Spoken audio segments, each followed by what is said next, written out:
before they go. Oh shit.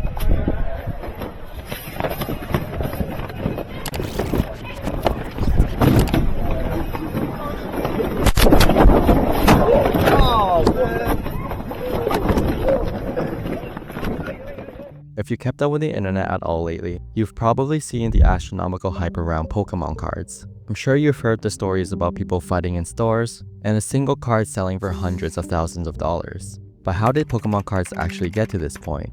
The Pokemon franchise has always been popular, but the trading cards had a bit of a different journey. Pokemon TCG, or trading card game, piggybacked off the insane early success of Pokemon. From being everywhere in the late 90s to being stored away in basements, and now decades later, people started digging up their old binders, and suddenly pack openings and collecting were everywhere again. In this video, we're going to explore the full story of Pokemon cards, their origins, their decline, and their wild comeback. Dating all the way back to 1996, Pokemon was born in Japan with the release of Pokemon Red and Green. The game was created by Game Freak, a small video game developer based in Tokyo, Japan.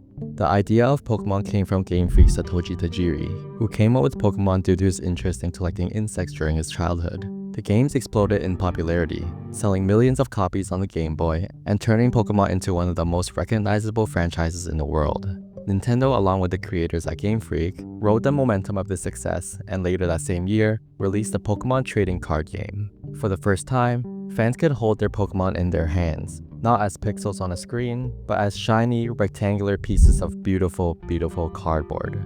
Although collecting cards isn't anything like it is today, the feeling of opening and pulling your favorite Pokemon back then was still amazing. What made Pokemon so unique and why it saw such instant success was how it blended so many appealing elements at once. The characters were cute, memorable, and each had their own personality.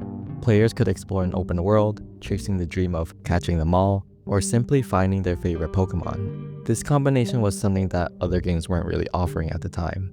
The result?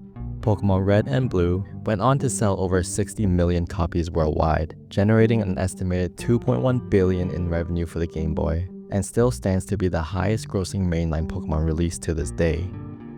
It's impossible to describe how big Pokemon was in the 90s to someone who wasn't there. It was all your friends were talking about. Every single kid at school were either battling in cafeterias or trading cards on the playground.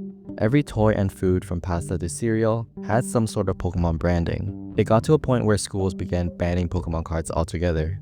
You have to remember how insignificant the internet was back then, and to still have Pokemon make that much of a cultural impact is extremely impressive.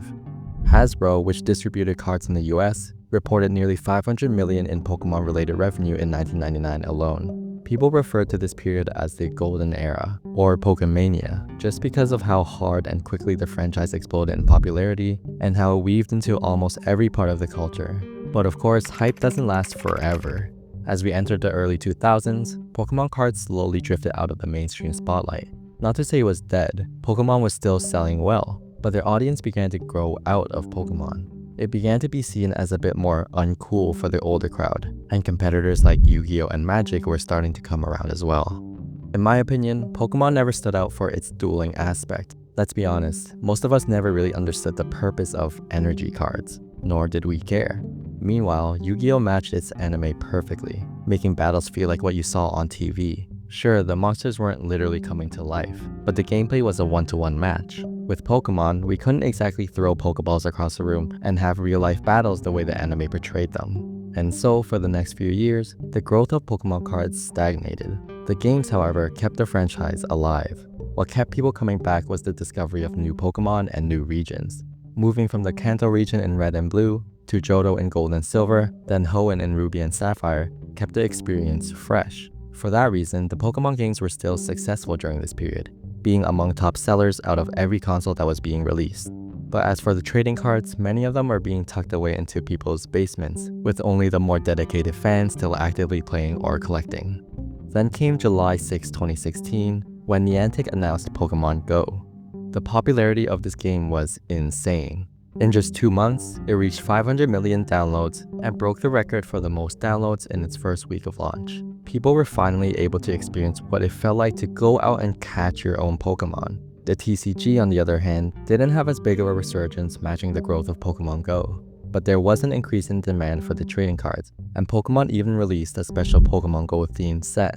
People started asking the question of, was Pokemon bigger in 2016 with Pokemon Go, or back then in 1999? In reality, it wasn't even close. The Pokemon Go hype only lasted a couple months, dropping from 200 million monthly active users to 50 million by December 2016, 5 months later. You have to remember that in 1999, Pokemon was the biggest thing on the planet, and the only reason why Pokemon Go was big in 2016 was because of how massive Pokemon was in the 90s. And then came the 2020 COVID-19 lockdown, a time when people were staying at home with really not much to do. It contributed to the success of many platforms that could be enjoyed in the comfort of your own home, and Pokemon cards was one of them. TCG tournaments and events were either postponed indefinitely or cancelled. And it wasn't until October 2020, when Logan Paul live-streamed himself opening a $200,000 booster box, that people began to realize the value of these Pokemon cards. The livestream peaked at 300,000 viewers, which was unfathomable for just Pokemon cards. Shortly after, American rapper Logic purchased a PSA 10 first edition Shadowless Charizard for $226,000, stating that it was something he's always wanted but couldn't afford. Now that he can, he wanted to buy back that experience. But wait, PSA? What exactly is a PSA 10 and what makes it such an important metric? PSA stands for Professional Sports Authenticator, and is actually a highly reputable company that authenticates and grades trading cards on a 1 to 10 scale. The condition of your card is quite important, and the smallest scratch could downgrade a PSA value from 9 to 6. The grading of a card is actually quite sophisticated, and a card that is pulled straight out of a booster pack won't necessarily be a PSA 10. That's because PSA doesn't only assess the condition of a card, but also whether it was perfectly printed and aligned. So a PSA 10 card must mean that not only has it retained its original condition, but it was also printed perfectly.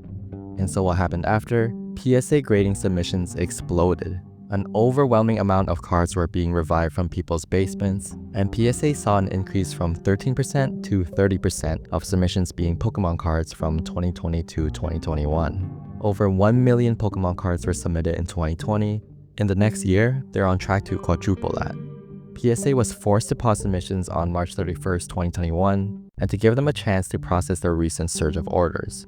The Pokemon Company also responded to the demand. They printed more cards and saw significant more growth from 2021 onwards. The demand was so intense that shelves were still being cleared almost instantly. Stores tried to combat this by setting a limit buy per customer, but even then, these things were flying off the shelves. People were dogpiling these drops and people were getting into actual fights. Yep, people were throwing hands for these Pokemon cards like they were going to make them rich overnight. Things got so out of hand that in 2021, both Walmart and Target temporarily banned in-store sales of Pokemon cards altogether. Unfortunately, that is the reality of these things. There will always be people trying to take advantage of the hype to make a profit, which is horrible for people who are just collecting Pokemon cards as a hobby. It's been made super difficult to just casually go into a store to buy a Pokemon pack without it doubling or tripling its original retail price. Fake cards were also flooding sites like eBay and AliExpress. Booster boxes were being resealed with cheaper packs inside.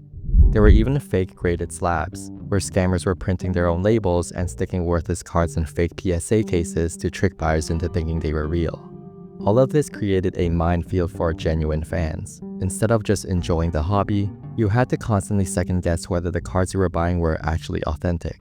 The prices of booster packs and booster boxes have changed a lot over the years, but the trading card game itself is still one of the most played in the world. New expansions were being released every couple months, each being sold out extremely quickly.